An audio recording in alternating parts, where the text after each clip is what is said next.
And good afternoon and welcome to 11 Alive News at 4 and to our continuing coverage of the ongoing Atlanta water crisis. I'm Jonathan Martin. And I'm Faith Jesse. The crisis is now in its 5th day. And that's why we have team coverage for you live tonight. Again, from what's being done to fix the breaks to getting the water flowing again. Let's get straight to 11 Alive anchor Ron Jones live in Midtown. So Ron, it's day 5. What kind of progress have we seen today?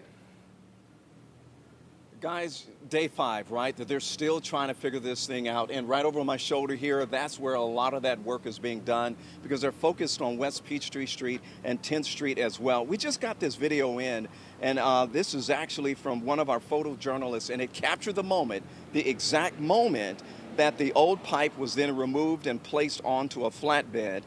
Today, the Department of Watershed Management, they shared some of that work, lowering a piece of the 30-inch pipe and getting it into the ground so that they can get things working again, flowing again. And officials say once that was done, crews would then start pressurizing all impacted water lines there so that they can properly get them flushed and get folks back up and drinking that water once again. So far, there's no timetable on when Atlanta Waterworks will be back to normal, of course. Tonight, with the U.S. Army Corps of Engineers is now on the ground trying to work out these infrastructures right now. Let's get to 11 Alive's Brittany Kleinpeter. She has a lot more on that for us right now. Brittany?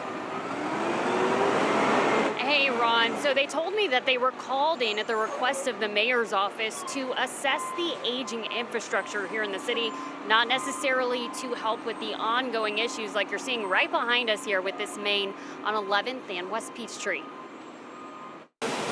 As we mark day 5 since a water main break in southwest Atlanta began a series of breaks throughout the city, leading to massive water outages. The U.S. Army Corps of Engineers has been called in to help. The U.S. Army Corps of Engineers was contacted this weekend by both the mayor's office as well as the Adjutant General's office just to see what the Corps of Engineers could provide to the city as they dealt with the breaks in the water lines. In a statement last night, Mayor Andre Dickens wrote he requested help from the U.S. Army Corps of Engineers because they have the most experience in handling a crisis like this, and that they will help us develop a plan to assess and evaluate our aging infrastructure. As the team comes in, they'll kind of help develop and see what the scope of work is going to be that the mayor's team needs from us, and then really look at that technical assistance of looking at the whole infrastructure within Atlanta, potential courses of action and what could be pursued by the mayor's team. Colonel McCulley also shared with me that members of his team will be traveling from Savannah and the Mobile District this evening. Coming up ahead at 5, I'll have more on what their next steps are. For now, reporting in Midtown, Brittany Kleinpeter, 11 Alive News. All right, Brittany, thanks a lot for the update there. Watershed is still trying to figure all these things out. Teresa Bowles, she joins us live now with an update of what's taking place where she is. Teresa?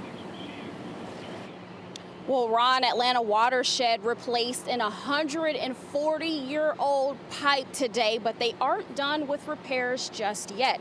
People living nearby say they're without water and they're looking for any sign of completion.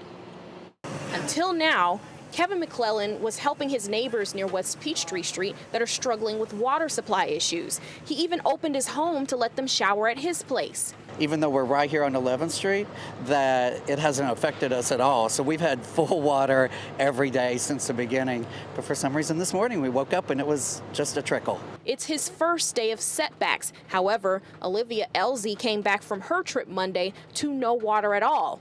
It's definitely been frustrating, I think, working from home especially, and just trying to cook and do the dishes. And in order to do her daily tasks, Elzy's had to improvise.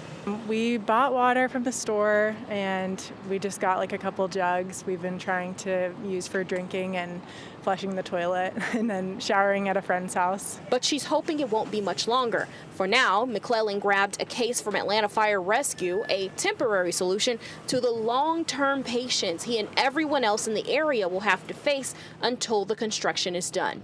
I'm expecting with the repairs that are happening right there within the next day or so, I should be good to go again. No word on when repairs will be complete and when water will again be flowing through this area. Live in Atlanta, Teresa Bowles, 11 Alive News.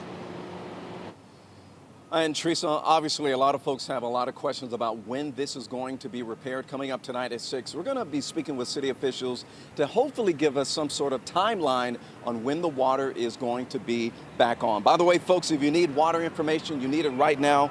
Of course, when it comes to the boil water advisories, we got a full list of the stations giving out water. Just text the word water to the number on your screen, 404-885-7600, and we will send you a link for all of our coverage on this water crisis. Guys?